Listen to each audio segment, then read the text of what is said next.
Aujourd'hui, on va s'attaquer à un sujet lourd, c'est vrai, mais crucial. On va décortiquer ensemble la mécanique de ce qu'on appelle le porno d'abattage. Parce que là, on ne parle plus de morale, on parle de faits extrêmement graves. Torture, viol, traite d'êtres humains. Une industrie entière se retrouve littéralement sur le banc des accusés.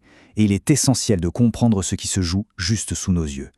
Il y avait quelqu'un dans ce corps, après tout. Cette phrase de Toni Morrison, elle est fondamentale. C'est notre point de départ. Parce que derrière chaque image, derrière toute la mécanique industrielle qu'on va analyser, il y a ça, des êtres humains. Il faut garder ça en tête, du début à la fin. Alors, comment est-ce que tout ça a éclaté au grand jour? Eh bien, ça ne vient pas de la théorie, non. Ça commence dans les tribunaux. Ce sont des affaires judiciaires bien réelles, en France, qui ont mis un énorme coup de projecteur sur tout un système qui est maintenant forcé de rendre des comptes. Et quand on regarde les chefs d'accusation, honnêtement, ils parlent d'eux-mêmes. On parle de viols aggravés, de traite d'êtres humains, de torture et d'actes de barbarie. Ce sont les accusations qui pèsent sur des géants français du secteur. On est à des années-lumière de l'image d'un simple divertissement pour adultes, c'est clair. Et toute cette analyse, cette prise de conscience, elle s'appuie en grande partie sur un livre essentiel, Sous nos regards. C'est un recueil de témoignages de 42 femmes. Des femmes qui ont vécu ce système de l'intérieur, qui sont parties civiles dans ces affaires et qui ont eu le courage incroyable de parler. Leurs voix sont vraiment au cœur de tout ce qu'on va voir. Bon, le cadre juridique est posé. Maintenant, il faut mettre un nom sur ce phénomène. Parce que ce n'est pas juste du porno classique qui aurait mal tourné. Non, c'est autre chose. Et les analystes ont dû forger un terme bien spécifique pour décrire cette mutation radicale de l'industrie. Alors, voilà la question. Qu'est-ce que c'est exactement le porno d'abattage? Et attention, ce n'est pas juste un nouveau mot pour dire hardcore. Non, c'est un concept beaucoup plus précis. Ce terme, on le doit à l'historienne Christelle Taraou. Et le mot qu'elle emploie est très fort. Elle parle de pornographie taylorisée. Pensez au travail à la chaîne, à une usine, vraiment. L'objectif, ce n'est plus du tout l'érotisme. L'objectif, c'est la rentabilité maximale. Et pour ça, la méthode est simple. On standardise les actes, on écrase les coûts, et l'argument de vente numéro 1, c'est l'escalade dans la violence. Et là, on voit bien la rupture. C'est un avant et un après. La porno qu'on pourrait qualifier de classique, même avec ses faux scénarios, ses décors, tout ça a disparu. Ça a laissé la place à quelque chose de radicalement différent. Fini la narration. Maintenant, c'est une succession d'actes violents, humiliants, centrés sur les orifices. Le but, ce n'est même plus de faire semblant qu'il y a du plaisir.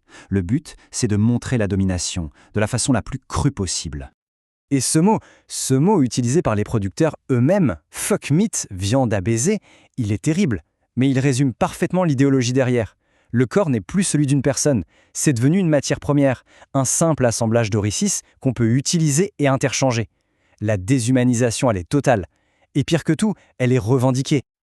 Ok, mais comment on en est arrivé là? Évidemment, ça ne s'est pas fait en un jour. C'est le résultat d'une longue mutation, à la fois historique et économique.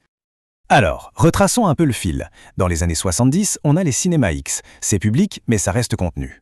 Années 80, la VHS arrive. Le porno rentre dans les foyers, ça se normalise. Mais le vrai tournant, il arrive à la fin des années 80, avec le style gonzo. Là, plus de scénario, plus de mise en scène, c'est la caméra à l'épaule pour un soi-disant réalisme. Et puis, les années 2000. Internet, le streaming gratuit. Le marché explose, la concurrence devient féroce. Et pour exister dans cette masse de contenu, il n'y a qu'une seule stratégie. La surenchère. Toujours plus de violence. Parce qu'au fond, le modèle économique est d'une simplicité brutale. Maximiser les profits en minimisant les coûts. C'est tout. Et ça veut dire quoi, minimiser les coûts? Ça veut dire exploiter des femmes en situation de grande précarité, les payer une somme dérisoire, on parle de 150 à 400 €, pour des tournages qui peuvent durer jusqu'à 10 heures. Des tournages d'une violence inouïe qui les détruisent. Et à cette logique économique s'ajoute une idéologie. Écoutez bien cette phrase d'un producteur américain, Bill Margold. C'est glaçant de franchise. Ce n'est pas un dérapage, c'est une pensée structurée. Les analystes parlent carrément de riposte masculiniste, une sorte de vengeance contre les femmes, contre les avancées féministes. La violence n'est plus un moyen, elle devient la finalité. Bon, on a vu la mécanique, maintenant parlons des conséquences. Parce que forcément, quand ce genre de contenu devient la norme, quand il est accessible en 2 clics par n'importe qui, l'impact sur toute la société, il est juste inévitable. Première question, qui sont les consommateurs? Les chiffres pour la France montrent que ce sont très majoritairement des hommes. Et ce n'est pas un détail, c'est un chiffre clé, parce qu'il nous dit quel modèle de masculinité, et donc quel modèle de rapport entre les sexes, sont diffusés à une échelle industrielle. Et maintenant, attention à ce chiffre. 51%. C'est la part des garçons de 12-13 ans qui en consomment tous les mois. Et la première exposition, elle se fait en moyenne vers 9 ans. Imaginez, à cet âge-là, sans aucun filtre, sans aucune éducation sur le sujet, la violence qu'on voit à l'écran devient quoi? Elle devient, par défaut, le script de la sexualité. Du coup, les conséquences sociétales sont assez logiques, et elles sont massives. D'abord, une désensibilisation générale à la violence et à l'humiliation. Ce qui choque au début finit par paraître normal. On a aussi la normalisation d'actes qui sont non consentis, douloureux. Et puis, surtout, il y a cet effet mode d'emploi. La sexualité finit par être complètement confondue avec la domination, avec l'agression. Et ça entretient l'idée d'une espèce de guerre permanente entre les sexes. Et si on a encore des doutes sur l'ampleur du problème, il y a ce chiffre issu d'un rapport du Sénat français.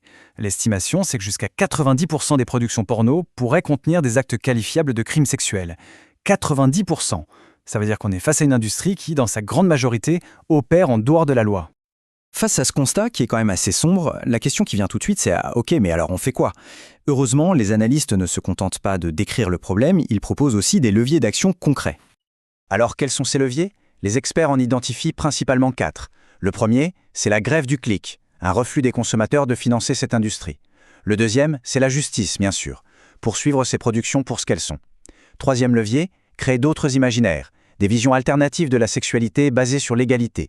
Et enfin, le quatrième levier, peut-être le plus important, une véritable éducation à la vie affective et sexuelle pour donner aux plus jeunes les outils pour décrypter ce qu'ils voient. Et cette phrase de Christelle Tarot résume parfaitement l'enjeu.